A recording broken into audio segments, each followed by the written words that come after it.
Case میں سی class چلان accept نہیں کیا اور فردر انویسٹیگیشن کے آرڈر دیے، جس کی وجہ سے ہمارا میڈیکل بورڈ سامنے آیا اور اس کے حوالے سے جو میڈیکل بورڈ کے 10 معزز ڈاکٹر صاحبان ہیں، ان کی چیئرمین کے ساتھ جو اس میں پولیس سرجن ہیں، جس میں فورینسک ایکسپرٹ ہیں، جو ریڈیولوجسٹ ہیں، ان تمام کا ہم شکریہ ادا کریں گے کہ انہوں نے ایک ہفتے کے اندر اپنی کارروائی مکمل کی۔ وہ 2 بار انہوں نے میٹنگ کی، انہوں نے بھی یقینی بنایا کہ جلد سے جلد اس کے اندر پیش رفت ہو۔ آج جو رپورٹ آپ کے سامنے عدالت نے پیش کی گئی، اس سے جو میرے کلائنٹ سید مہدی علی کاظمی صاحب اور ان کی بیگم سائمہ کاظمی صاحبہ کا موقف تھا روز اول سے کہ ہماری بیٹی انسیڈنٹ کے ٹائم پہ، اغوا ہونے کے ٹائم پہ 14 سال سے بھی کم تھی، اس کی عمر 13 سال 11 مہینے 19 دن تھی، وہ اب جا کے 14 سال ہوئی ہے، اور ان کے تمام اوریجنل ڈاکیومنٹس جو دکھا رہے تھے اس کی آج تائید ہوئی ہے، اور ایک بہت صبر آزما مرحلے سے یہ گزرے ہیں اور ابھی بھی گزرے ہیں، چونکہ وہ بچی ابھی بھی اپنی والدین کے آغوش میں نہیں ہے۔ دوسری بات، اس کیس کے اندر بہت زیادہ میڈیا کی سطح پہ بھی اور میں نے عدالتوں کی سطح پہ بھی دیکھا، محور بنایا ہوا رہا بچی کا بیان۔ میں آج ایک سوال کروں گا کہ کیا اسلامی جمہوریہ پاکستان میں انصاف کا ملبہ کم سن بچیوں کے بیانات اٹھائیں گے؟ کیا اس ملک میں پولیس انویسٹیگیشن کا ملبہ کم سن بچی کے کندھے پہ ڈالا جائے گا؟ کیا اس ملک میں عدالتی کارروائیاں اور انصاف ایک کم سن بچی کے آپ کندھوں پہ ڈالیں گے اور اس کے بیان کے اندر تمام لوگ اپنی ذمہ داریوں سے فرار اختیار کریں گے؟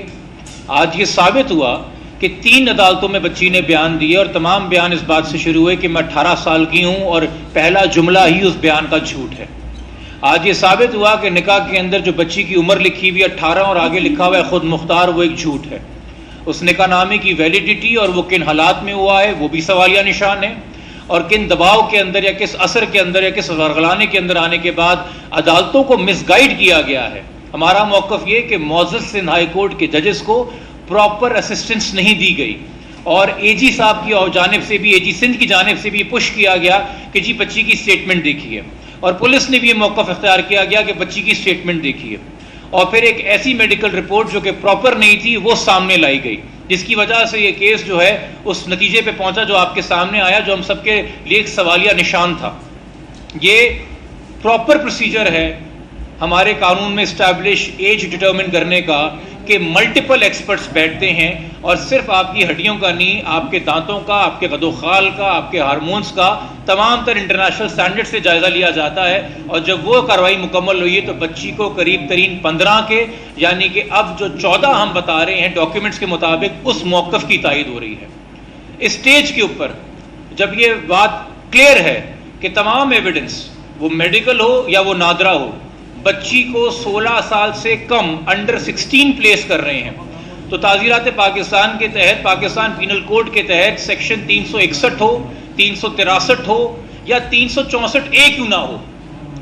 جو ایج اسپیسیفک اوفینسز ہیں اغوا کی جانب سے کم سن بچیوں کے حوالے سے، ان تمام کی انگریڈینٹس اٹریکٹ ہوتی ہیں۔ اگر پہلے یہ سوالیہ نشان تھا کہ جی شادی تو پنجاب میں واقع ہوئی ہے، سندھ کا قانون 18 کی شرط لگاتا ہے، تو پنجاب کا قانون بھی 16 کی شرط لگاتا ہے، وہ شادی بھی غیر قانونی ہے، وہ انگریڈینٹس بھی اٹیچ ہوئے ہیں۔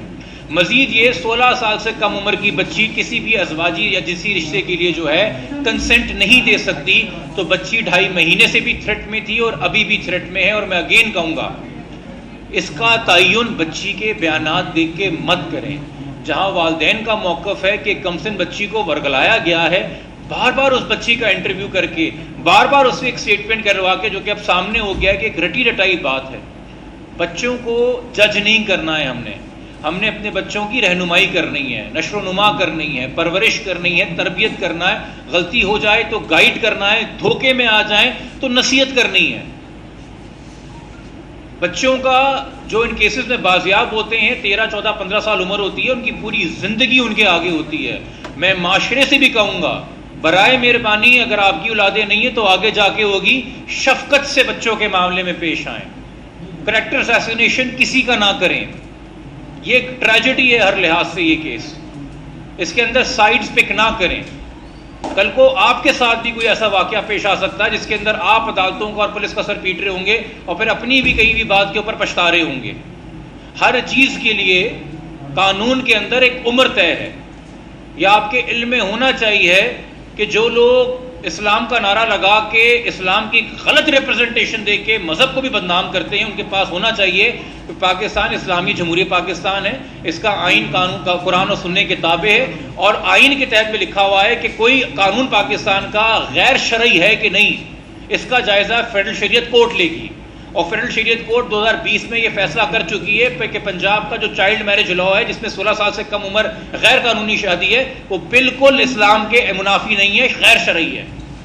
وہ چیلنج ڈسمس ہو چکا ہے. اس کے اوپر فیڈرل شریعت کورٹ کے فیصلے ہیں 1984 کے 5 رکنی بینچ کے، جس میں مفتی تقی عثمانی صاحب بھی موجود ہیں.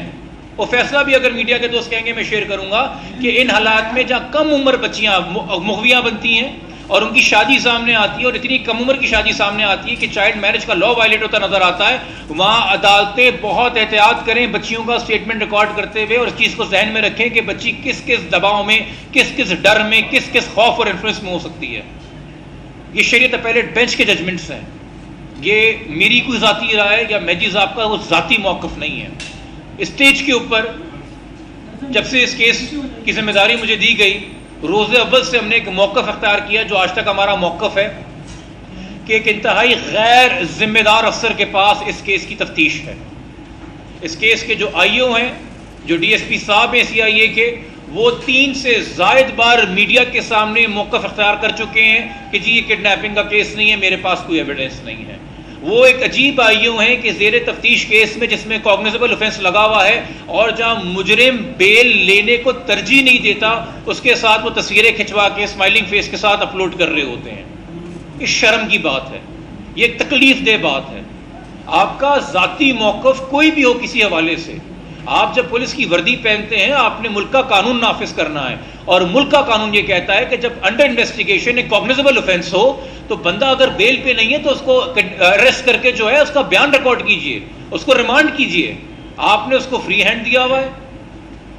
یہ کس طرح کا رویہ ہے؟ اور بار بار عدالتی فردر انویسٹیگیشن آرڈر کے بعد، میڈیکل بورڈ کی کارروائی کے بعد میڈیا کو آ کے کہنا، ضد کر کے ایک پرسنل ویو اڈاپٹ کرنا کہ یہ اغوا کا کیس نہیں ہے. ہم کیسے ریلائی کر سکتے ہیں کہ جو سپلیمنٹری چلان پیش ہوگا وہ یہ انویسٹیگیشن آفیسر کلیئرلی دیں گے؟ میں 17 جون کو ایک خط لکھ چکا ہوں اس صوبے کے آئی جی صاحب کو اور شہر کے اے آئی جی انویسٹیگیشن کو صوبے کے. میں اس کے بعد دوبارہ 4 دن پہلے ایک اور خط لکھ چکا ہوں ان کو کہ تفتیشی افسر اس میں چینج کیا جائے. آپ کے علم میں ہم نے عدالت میں اس حوالے سے درخواست دی تھی. عدالت نے اس وقت یہ کہہ کے درخواست مسترد کی کہ جی اس سٹیج پہ میڈیکل بورڈ کا رزلٹ آنے دیں، اس سٹیج پہ درخواست نہیں بنتی. تو اگر دوبارہ آئی جی صاحب ہماری درخواست کو مزور غور لاتے ہوئے آئی او تبدیل نہیں کریں گے اس کیس میں، اور کسی ذمہ دار افسر کو آئی او نہیں بنائیں گے، تو ہم دوبارہ اپلیکیشن عدالت کے اندر دیں گے، چونکہ ہمیں اس کی تفتیش کے اوپر بالکل بھروسہ نہیں ہے. مزید اس میں یہ کہ آگے کا لائے عمل، چونکہ ابھی بھی بچی پنجاب میں ہے، والدین کے پاس نہیں ہے، اور شاید پولیس کو ابھی بھی کنفیوژن ہو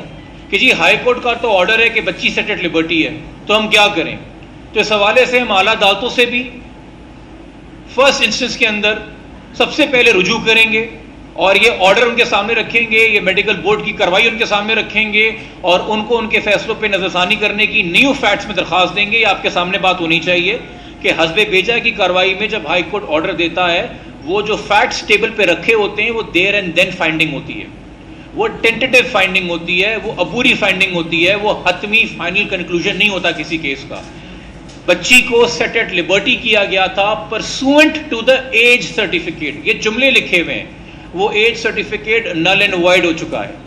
اس میڈیکل بورڈ کے بعد اس ایج سرٹیفکیٹ کی کوئی ویلیو نہیں رہی ہے. تو وہ جو سیٹ اینڈ لبرٹی جس کنڈیشن کے تحت ان کو دیا گیا تھا اس کی بھی کوئی ویلیو نہیں رہی ہے، ان سینس کہ ہائی کورٹ اس کو ریکگنائز کرے. ویلیو سے یہ مراد ہے کہ وہ اس طرح سے اپلیکیبل نہیں ہے چونکہ وہ اس سیٹ آف فیکٹس پہ اپلیکیبل تھا. اب سیٹ آف فیکٹس چینج ہو گئے ہیں، مزید حقائق ہمارے سامنے آ گئے ہیں. اس کیس کے اندر اگین آخر کے اندر میں درخواست کروں گا، جہاں بہت مثبت چہرہ مجھے اپنے میڈیا کے دوستوں کا نظر آیا، جہاں مجھے بہت مثبت چہرہ ہمارے کچھ سماجی کارکن جو سوشل میڈیا کو استعمال کرتے ہوئے ڈیجیٹل نیوز میں کام کر رہے ہیں ان کا نظر آیا، وہاں پہ بہت افسوس کی بات ہے بطور پاکستانی شہری، صرف اس کیس کے وکیل نہیں، کہ ایک منفی چہرہ بھی نظر آیا. مجھے نہیں پتا جان بوجھ کے، غلط فہمی کی وجہ سے یا گمراہی کی وجہ سے، کچھ لوگ اپنی ویڈیوز ریکارڈ کر کے اعلی کار بنے کنسیلمنٹ آف کڈنیپنگ کے. یہ کڈنیپنگ کا کیس تھا, اس کو چھپانے کے اعلی کار بنے. چائلڈ میرج کا کیس تھا, اس جرم کو چھپانے کے اعلی کار بنے. سیکشل اوفینسز سے بچی ایکسپوز ہے, اس کو چھپانے کے اعلی کار بنے. تو جب آپ کیمرہ آن کر کے قوم کو مخاطب کرتے ہیں, چاہے ٹیلی ویژن سے کریں یا یوٹیوب سے کریں, خدا را آپ کے لیے ایک سٹوری ہے, وہ آگے بڑھ جائے گی. آپ نے اس کے حصے کے سبسکرائبرز اور ویوز کلیکٹ کر لی ہیں, آپ کو اس کے جو ایڈ لگائیں گے آپ اپنی یوٹیوب کے اوپر, آپ کو اس کا ریونیو بھی آتا رہے گا, مگر آپ یہ نہیں دیکھ رہے آپ کتنی اس راہ میں زندگیاں برباد کرتے ہوئے آگے جا رہے ہیں. تو اس حوالے سے میں ایک نصیحت ہی کر سکتا ہوں کہ ذمہ داری کا ملاحظہ کریں, اور اگر کچھ لوگوں سے جانے انجانے میں غلطی ہوئی ہے, اگر ان کو مس ریپرزنٹیشن دی گئی تھی اور وہ اس گمان میں تھے کہ جی بچی شاید 18 کی ہے, تو اس میڈیکل بورڈ کی رپورٹ کے بعد ان کے پاس موقع ہے وہ بھی اپنی آڈینس سے, قوم سے, اور خاص طور پہ بچی کے والدین سے معافی مانگیں کہ یہ کام نہیں کرنا چاہیے تھا. اور یہ پوری سوسائٹی کے لیے ایز اے ہول اس کیس کے اندر بہت سارے لیسنز ہیں. پولیس کے لیے بھی لیسنز ہیں, پروسیکیوشن کی بھی لیسنز ہیں, عدالتوں کو بھی اپنے پروسیجرز کے حوالے سے لیسنز ہیں کہ کیسے بہتر کی جا سکتی کارروائی, والدین کے لیے بھی لیسنز ہیں, بچوں کے لیے بھی لیسنز ہیں, اور میرے خیال میں جس کیس کو کور کر رہے ہیں ان کے لیے بھی لیسنز ہیں.